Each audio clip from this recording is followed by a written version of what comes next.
What's going on, guys? And before we get into the rewards, and at the end, a little special announcement that I'm going to be making, I need to bring you up to date exactly what's been going on with my gallery, because I needed to make some big changes as my summer strategy, it didn't really work out. So first thing that I'd done was got rid of Osario and Savarino, obviously two of the MLS boys that I've got. Savarino, I don't know what's been going on with him. There's been a lot of random Twitter posts that have been going out there. He's been commenting back on the club. I don't know where he's going to end up. You know, he is obviously a great player in terms of Sorare scoring and in the MLS, but I didn't want to take the chance at the end of the season that he goes to an uncovered league or goes to a Brazilian side that he doesn't, take any set pieces or he just ends up shit. So he's one of actually went, and Osario went with him. Now the thing with Osario is I wouldn't mind keeping him around, but I paid something like half an E for him, and he's already kind of plummeted 50% there. And I think the moment that I sold him, he then went and got an 85. So that's always nice. But there we go. I got Hradecky in because it matches my Grimaldo stack, the Bayer Leverkusen stack that I'm in with Palacios in there as well as the midfielder. And I think that for my gallery, for what I want to be doing in the next couple of months, and long term, I think he's a really good goalkeeper. And as we know, Bayer Leverkusen at the moment has been smashing the shit out of the Bundesliga. So, yeah, he's in. Then I actually won a reward. Martin de Roon, he come into the gallery. Now, he was a decent player, but I needed to sell him because I need to get back to my strategy around if they don't match my gallery, rather than just looking at their SO5 scores, I'm just going to get them out. And I want to buy the players that I want to buy. And Martin de Roon did not fit the gallery, so I sold him as well. And I also won this guy. I don't know whether this was a tier 4, tier 5. On the face of it, he actually looks pretty decent. But again, it's that strategy that I need to come back with.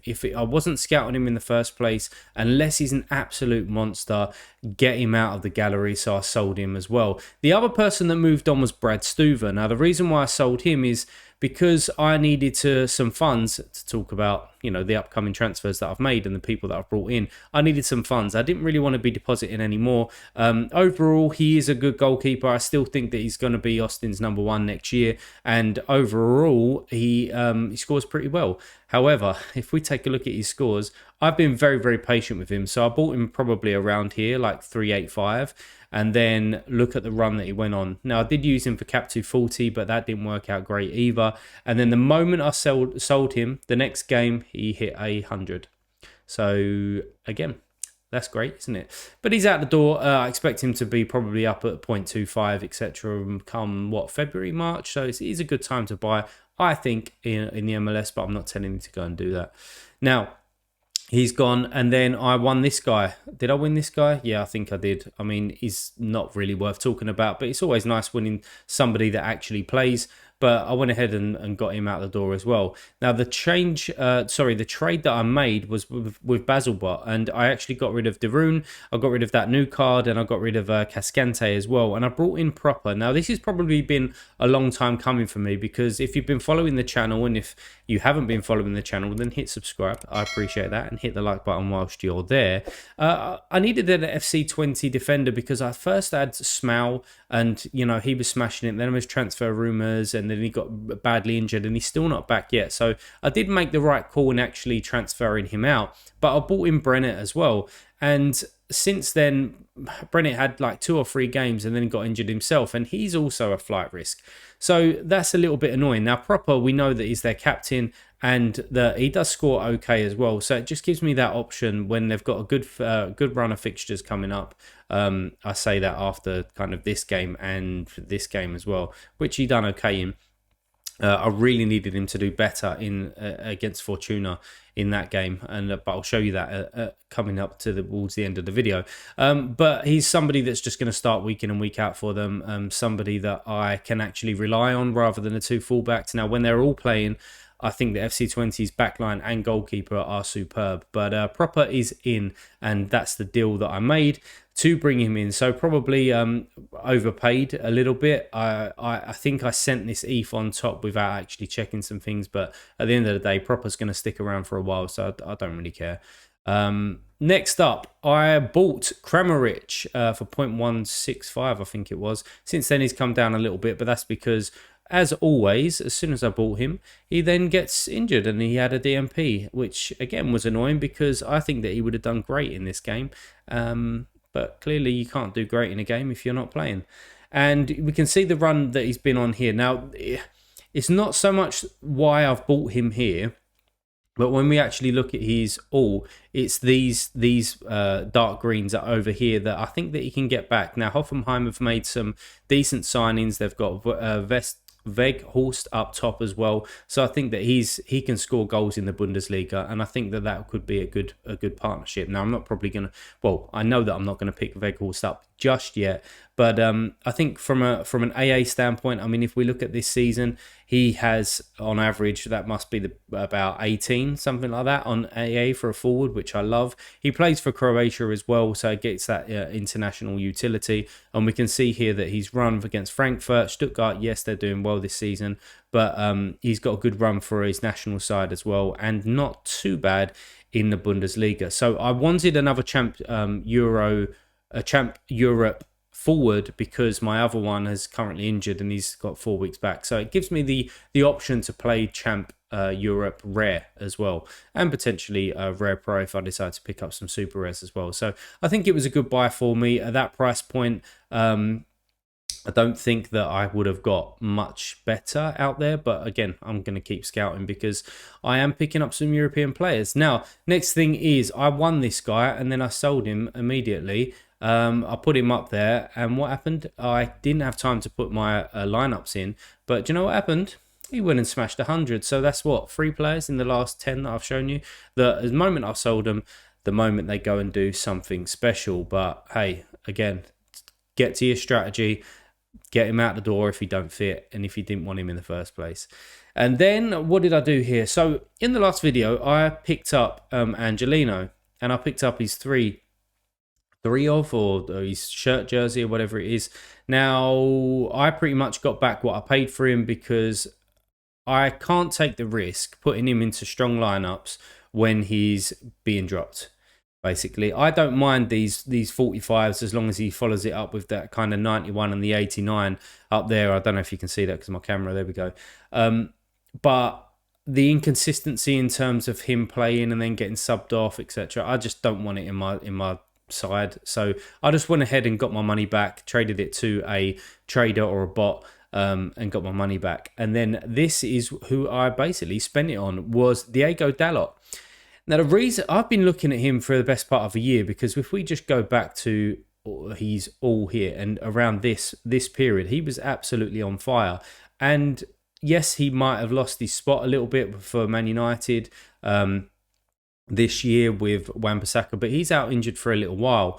And with his utility for Portugal, and if we look at Portugal's fixtures, I mean, even this week, Slovakia and then Bosnia, he plays Champions League as well. He's pretty much going to be guaranteed, I hope, that right-back slot. Or if he don't even play right-back, he could potentially play left-back as well. And I think that he's at an age where he could go to another top club in Europe if Man United don't want to keep him around. But I really like his card, and I went ahead and got him in. So welcome to the gallery, Diego. Then this weekend, right, let's get on to the rewards as to what I managed to achieve. Now in All-Star Rare Pro, you'll see there that I only let me move him down a little bit so you can see it. I only put out 1 super rare this week, and I was so close to finishing higher, to be honest. Now, Renuso, Bongo and Herrera all played, and I was sitting very, very nicely with it. I played the matchup really. I could have thrown in like Aggressor or something like that, but I'm glad that I actually put in Herrera because that was the last minute decision. Give him the captain's armband, and he did turn up and perform. But Machida and Morris were then left to go. Now, I was expecting the clean sheet, which we went ahead and got. But if we look at Machida, he didn't do great, did he? I mean, I just needed like a 70. I say just, but he's very, very capable of that from an AA standpoint. It would have put me up maybe there into a tier 1, give me some more reef. But I can't complain. I finished 33rd with only playing 1 super rare. So it was a good decision from me in the first place. And then it was the All-Star Rare. And Bayer Leverkusen just turned up and just smashed them. Now, this score here from Palacios, I don't understand how he only got, where was it? Is it possession or is it general? No, it's got to be defense. Harry only got one tackle. I watched the whole game. He must have had 3 or 4 different tackles. So I don't know what Opta are doing there. And the duels as well. If he's won the tackle, I'm assuming that he wins the duel, but maybe that's not how it works. And a few interceptions there as well. So I was expecting a nice little upgrade there and getting a double-double or even a triple-double. But it didn't come. And again, that would have probably rocket me up maybe like 6-7 points or whatever. So to the next tier, really, in the top 30. But again, I can't complain. Rossi done what he does in terms of actually bringing in AA to his game as well. It's not just about his decisives, and I think that was such a great pickup for me. He's already doubled in price, and then Heredecki already coming in and doing getting a clean sheet and doing the business for me, along with Grimaldo. Now, as everybody knows, or people who watch a lot of other content creators and some of the shows that are out there on YouTube, there's a massive debate at the moment, Grimaldo or Frimpong. And Grimaldo actually assisted Frimpong in this, but I put the armband on Grimaldo and he come out with a 97 for me. And I was quite... Well, at the time when Bayer Leverkusen wasn't playing and Gil turned up with an 83 and 2 goals, I was gutted because I was going to put the armband on him. But hey, it worked out in the end. I picked the right option. I picked the best option out of this lineup and finished 41st and got myself a nice little tier 2 and a nice little bit of ETH as well. And then the last one that pocketed me a nice little reward, which is a tier 4, was this team. And again, I was in such a good place because I had Garcia. I picked the right captain, and he basically smashed nearly 100 and 98.3 there. Obviously, in 270, you have 50% captain, and he done the business for me.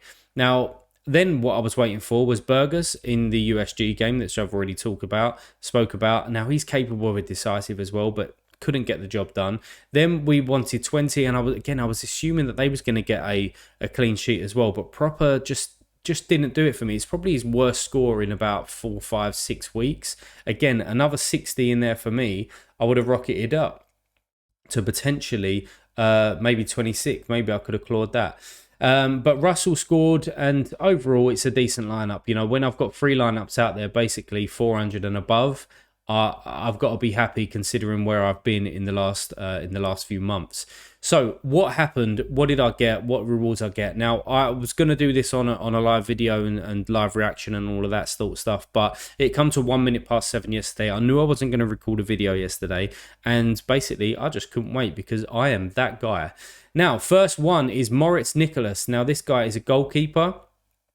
So when I opened this, I was a bit like, I don't really want another goalkeeper, but he plays. He seems like he's kind of won this number 1 spot. Now, I don't know if it's because the other ones got injured, but from a couple of bits of research that I've done, people are happy with his performances. So he's somebody who could stick around. I'm not too sure yet. I'm not too sure what to do with him, or I'll just go ahead and get that ETH in for him. But he was one of the tier 2s.